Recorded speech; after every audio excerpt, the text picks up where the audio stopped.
Բազմաթիվ քաղաքացիներ ինձ հարցնում են, տալիս են այդ հարցը, կվերարտադրվի Նիկոլ Փաշինյանը,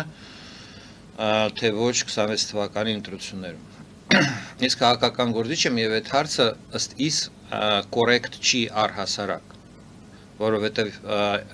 ճիշտ հարցը պիտի լիներ դուք ում եք պաշտպանելու 26 թվականի ընտրություններին։ Պաշտպանելու եք Նիկոլ Փաշինյանին, թե պաշտպանելու եք այլ տեխնացուներին, թե ինքներդ եք առաջադրվելու։ Սա է ճիշտ հարցը, որը որ քաղաքացիները պիտի տան, բայց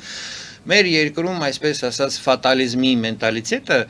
պոստսովետական երևույթ է, դա առհասարակ ոչ հասուն քաղաքական հասարակության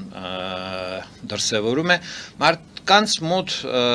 այդ բանն է ընդգծվում, որ իրենցից ոչ մի բան կախված չէ, չգիտեմ ումից է կախված, կվերարտադրվի Փաշինյանը թե ոչ, եւ նման հարցի պատասխանը որպես կանոն տանում է ժողովրդի լեզվով ասած փեչենու բաղեր։